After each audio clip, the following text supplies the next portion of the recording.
झालं. थँक्स आई. वेलकम. जुई, बघितलंस ना, साईने केली ना तुझी मदत. केला ना तुझा प्रॉब्लेम सॉल्व. हो, पण जय असता तर जरा लवकर. जुई, अगं वेळेवर त्यांनी तुझी मदत केली हे जास्त महत्वाचं. नाही तर काय. अगं कधीतरी त्याचं कौतुक कर. बघ किती आशेने बघतोय तुझ्याकडे. हो अगदी बरोबर आहे. आणि जुई, तू सिनियर आहेस ना, तू तर कौतुक केलंच पाहिजेस काय. Good morning. Good morning. वा, अगदी छान सरप्राईज दिलंस. वेलकम रजनी. थँक्यू. कशी झाली तुझी हैदराबादची ट्रिप? Fantastic, successful.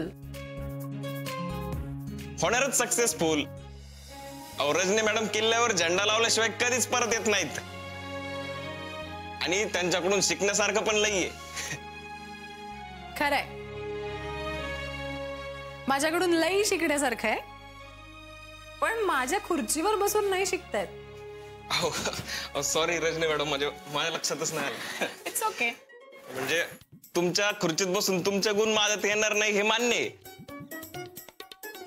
पण दुसऱ्याच 2-4 गोष्टी आल्या तर गडबड व्हायची. चला, जरा वातावरण चांगलं आहे, ते तसंच राहू दे.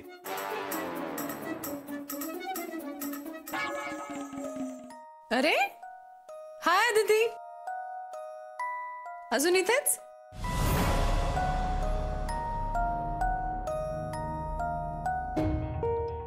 रजनी, काय करू ग मी तुझं? काय झालं आता? मी प्रेमाने विचारतीये. अजून इथेच असं?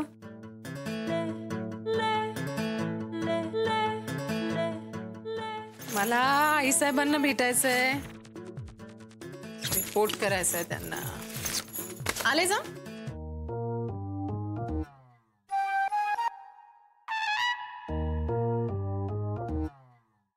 जुई मॅडम, आता मी पण माझ्या कामाला जातो. काय अडलं तर गरीबाला हाक मारा. मग कशी झाली रजनी हैदराबाद ट्रिप? मस्त, फारच छान. फ्रेश दिसतीयस. छान वाटतं ना असं एखादी टूर करून आल्यानंतर. हो, म्हणजे बदल जरा तेवढाच. नाही, त्या अर्थाने टूर मस्त झाली, पण सक्सेसफुलही झाली. आता हे क्लायंट आपलेच आईसाहेब. आपटेंच्या कंपनीच्या सगळ्या टूर्स यापुढे आपण अरेंज करू. Very good. अगं माझी खात्रीच होती रजनी, तू टूरवर गेलीस म्हणजे ते क्लायंट आपल्यालाच मिळणार. थँक्यू आईसाहेब. ही जी तुझ्यातली धडाडी आहे ना, त्याचं खूप कौतुक आहे मला. मला आठवतंय तू इथे इंटरव्ह्यूला आली होतीस ना, तेव्हा सुद्धा अशी बेधडक उत्तरं देत होतीस.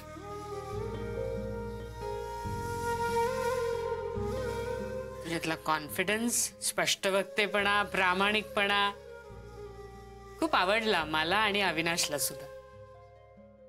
तेव्हाच आम्ही ठरवलं की येस, ही मुलगी आपल्या देव टूर्स मध्ये हवीच. तुझ्यातली कन्व्हिन्सिंग पॉवर पण रजनी जबरदस्त आहे. क्लायंट्स ना कसे जिंकून घेतेस तू. इथे आल्या आल्या आपल्या सगळ्या स्टाफलाही अगदी जिंकून घेतलंस.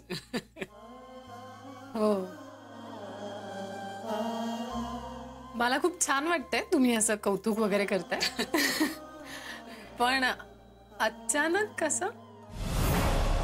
अचानक? रजनी, मी नेहमीच तुझं कौतुक करते. हो, पण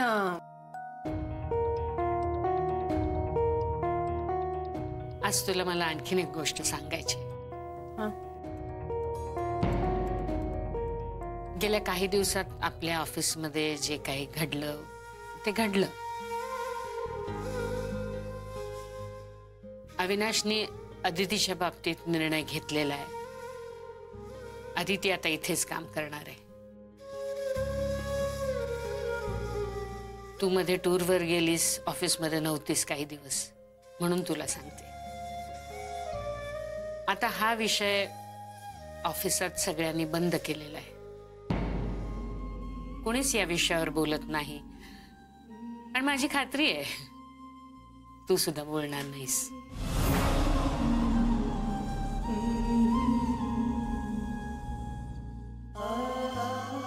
रजनी,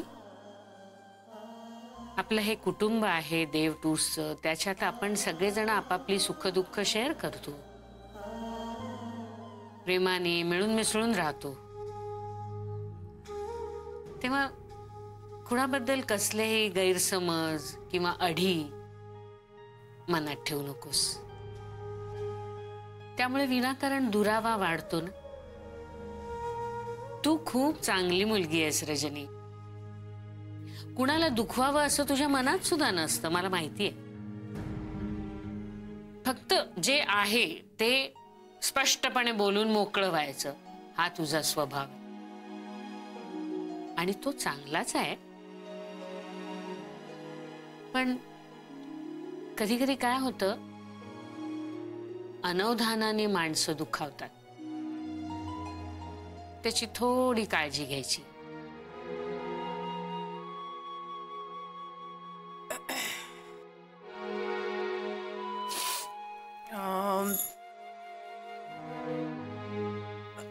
हैदराबाद टूरची फाईल आहे, डिटेल्स आहेत. मी सॉफ्ट कॉपी ईमेल करते. ओके, येते.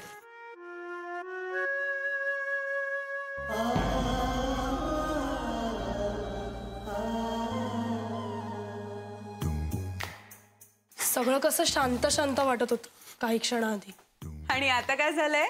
वादळ आल्यासारखं वाटतंय.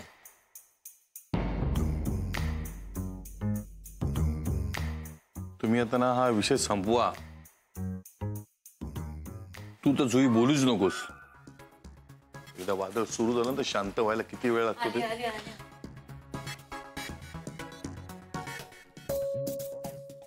काय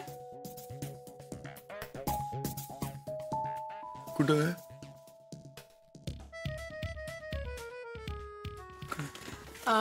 हैदराबाद टूरचे डिटेल्स आहे त्याच्यामध्ये. हॉटेल स्टे, त्याचे बिल्स आहेत, नंतर ट्रॅव्हलिंग सगळंच आहे. मी तुम्हाला अटॅचमेंट ईमेल करते. हो, मी बघतो.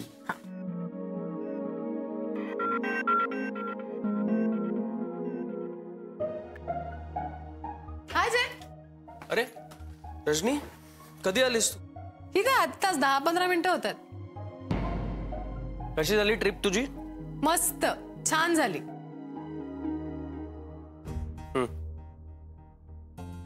पण तू हवा होतास बरोबर.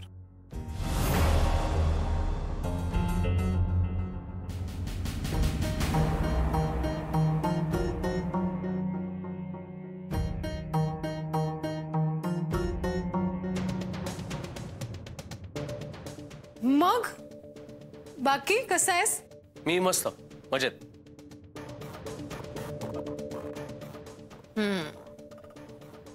तू मजेतच असणार म्हणा.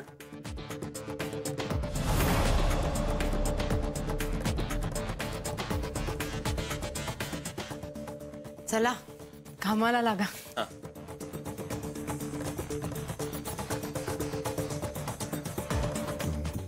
जुई, काय झालं ग? काय रे, काय झालं? अगं थांब थांब, माझं बोलणं तर पूर्ण होत आहे. तांगडे सांगत होता तुला काहीतरी अडचण आहे, काय झालं? अच्छा ते, अरे काही नाही, एक छोटा प्रॉब्लेम होता पण साईने केला सॉल्व. अरे वा, साई गुड. जमतंय की तुला? करेक्ट आहे जुई.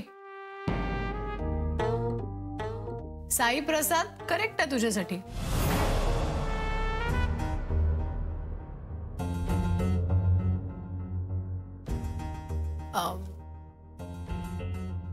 म्हणजे तुमच्या दोघांची टीम करेक्ट आहे. नवीन आहात ना दोघही जण, मग असं छान मिळून मिसळून एकमेकांना सांभाळत छान मस्त काम होईल. ना साई प्रसाद बरोबर बोलतीये ना? अहो रजनी मॅडम तुम्ही कधी चुकीचं बोलता का? नाही रे, मी चुकीचं बोलतही नाही आणि चुकीचं वागतही नाही.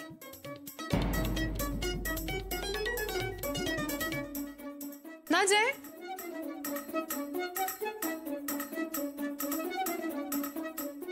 आणि हा, ए जुई, जयला आता वेळ नाही हं तुमच्यासारख्या ज्युनियर्सना ट्रेन करत बसायला.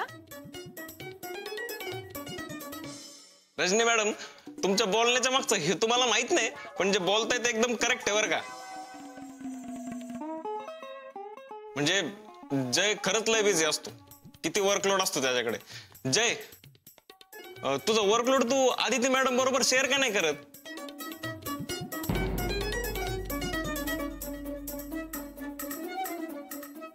म्हणजे कसं आहे, आदिती मॅडम पण लय हुशार आहेत आणि तुमचं ट्युनिंग पण लय चांगलं आहे.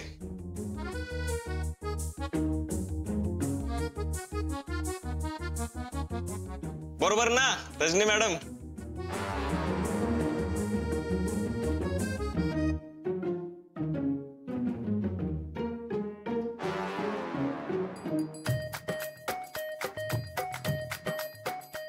मी आलोच.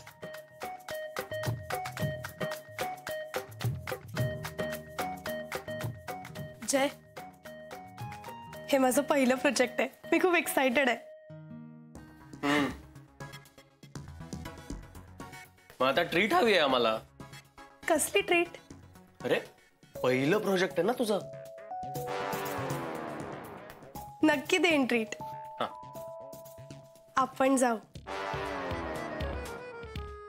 अरे वा, कोण कोण येत आहे ट्रीट साठी? मी येणार. आय मीन मी सुद्धा. रजनी तू ग ट्रीटला येणार आहेस? नाही अरे, ऍक्च्युली मला अशा सेलिब्रेशन मध्ये काही इंटरेस्ट नाही. आपण दोघंच जाऊया हवं तर जेवायला.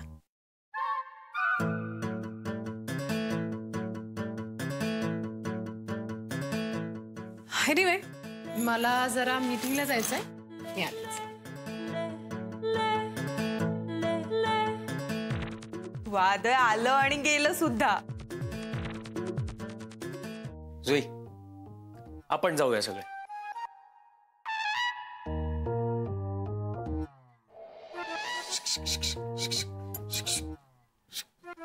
शुकशुक काय करतेस? नाव घे ना. इश, काहीतरीच काय. काय? नाव काय घ्यायला सांगताय? अगं तसं नाही, तसं नाव घ्यायला म्हणते मी. अगं तू शुकशुकाट चालवलंस ना, त्याऐवजी नावाने हाक मार. हा, काय काय. अहो, मी काय म्हणते, तुम्ही जुई बरोबर ट्रीटला जायला तयार का झालात? काय झालं? हो, जुई फक्त जयला ट्रीट देणार आहे ना, तुम्ही कशाला जाताय? का? फक्त जयला का? हो, जुईला फक्त जयलाच घेऊन जायचं असेल तर? का? फक्त जयलाच का? आता परत शुकशुकाट करू नकोस. अहो, हळू बोला. हळू? काय? अगं तसं काही असतं तर तिने जयलाच सांगितलं असतं ना. अहो अरविंद, जुईनं जयलाच सांगितलं होतं, पण जयने खुळचटासारखं सगळ्यांना सांगितलं. पोरीचा चेहरा अगदी पडला होता. आदिती, तूच समजाव आता यांना. काय झालं नंदिनी मॅडम? कथा, जुईनं फक्त जयला सांगितलंय ना ट्रीट बद्दल. आपण सगळ्यांनी कशाला जायचं उगाच त्यांच्यामध्ये, नाही का? हे ज्यांना सांगते त्यांना कळत नाही. नंदिनी मॅडमचं बोलणं बरोबर आहे अरविंद काका. जयरामना एकट्यालाच जाऊ द्या ना. बरोबर काय? हो, त्यात काय झालं? हे बघ, मी जाणार आहे आणि तू सुद्धा यायचंयस. घ्या, यांना एक ना सांगितलेलं काही कळतच नाही. एक मिनिट नंदिनी, मी तुला सांगतोय जोड्या लावणं बंद करा. चिडता कशाला लगेच? चिडू नका काही. राहू दे. अगे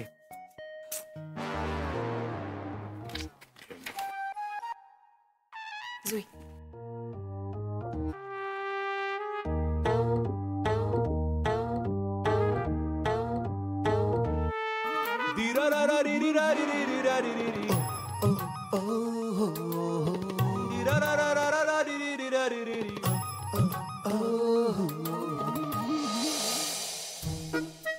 अण्णा त्याला कंटाळला असेल, बाहेर फेरफटका मारून येऊ. कुठे जाताय? अण्णांना जरा बाहेर घेऊन जातो, त्यांची फळं घेऊन येतो जरा. बरोबर, पण लवकर या हा. अण्णांना औषधं पण घ्यायची आहेत ना. आता काय मुक्कामाला जात नाहीये, येतो लगेच. चला अण्णा. येतो म्हणे. अण्णा तुम्ही यांना हाताला धरून घेऊन या हा. हो. अण्णा चला निघूया, चला. कितकर बसा ना, बोलायचं होतं थोडं. अजिबात नाही. हो, कारण हे बोलायचं असं म्हणतात आणि पुन्हा विरारला जायचा विषय काढतात. अण्णा तुम्हाला सांगितलं ना, आपण रविवारी विरारला जाऊन लगेच परत येऊ. हा, तसं नाही काही. मला काही ऐकायचंच नाही. नाही, मला कल्पना आहे तुम्हाला चिनूची आठवण येत असेल. हे तुमचं घर नाही, आम्हाला त्रास होतो, हे सगळी कारण आता ऐकून झालेत. हा, आणि आम्हाला काही त्रास होत नाही, आणि हे तुमचं घर आहे. हा, नाही की मला थोडं वेगळं बोलायचंय. बसा ना तुम्ही केतकर. आता वेगळं कारण सांगितलं मी तुम्हाला जाऊ देणार नाही. हा, अहो पण त्यांना काय म्हणायचं ते ऐकून तरी घ्या ना. अहो काय काय झालं अण्णा? केतकर मला दुसरं काहीतरी बोलायचंय. बसा ना तुम्ही. हा, बसा ना.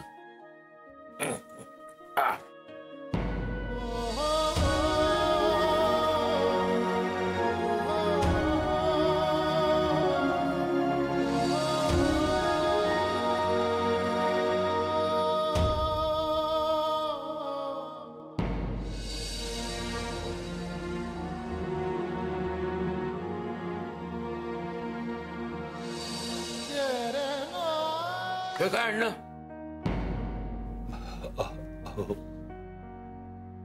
मी इतके दिवस राहतो ना तुमच्याकडे, त्यातून माझे हे आजार पण खर्च काही कमी असतो का हो? तुम्ही इतकं करता माझ्यासाठी प्रेमाने, आणि हो म्हणजे तसं बरं नाही ना हो वाटत, म्हणून माझ्याकडून प्रेमाची आणि आपलेपणाची किंमत. नाही तसं नाहीये हो, तसं नाही. कसं अण्णा, हे असे पैसे देऊन तुम्ही मला परक करून टाकलं अण्णा. नाही, तुम्हाला काय वाटलं मी हे सगळं जे काही करतो ते भाडे करू म्हणून करतो? नाही हो, तसं मनात सुद्धा येणार नाही माझ्या. अहो तुम्ही इतकं करता माझ्यासाठी, आणि हे पैसे देऊन मला नात्याची किंमत नाही करायची. सख्खा भाऊही करणार नाही एवढं केलं तुम्ही माझ्यासाठी. पण केतकर, आपण जुनी माणसं हो की नाही? काही गोष्टी नाही पटत मनाला, म्हणून मला सांगा, तुम्ही माझ्या जागी असता तर हेच केलं असतं की नाही?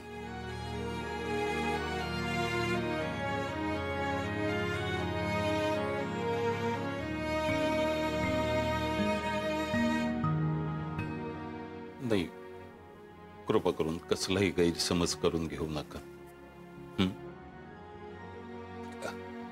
हे बघा, तुम्ही मुलांकडून पैसे घेताना त्यांना त्यांची जबाबदारी समजावी म्हणून तसंच समजा ना. भावाकडून घरासाठी असलेली जबाबदारी म्हणून हे पैसे दिलेत तुम्ही घेतलेत ना, तर माझ्या मनावरचं ओझं थोडं तरी कमी होईल. अण्णा हो, काहीतरीच काय. हरकत नाही. हो, हा, हरकत नाही. अण्णा, मी तुमच्या बोलण्याचा मान राखतो. तुम्ही म्हणताय म्हणून हे पैसे मी घेतोय, पण हे पैसे माझ्या जवळच राहतील. पण एक गोष्ट परत सांगतो, भाऊ म्हणताना मला तुम्ही, हा, मग हे घर तुमचं आहे, पण हा भाऊ तुम्हाला सांगत नाही तोपर्यंत इथून हलायचं नाही, हक्कानं राहायचं.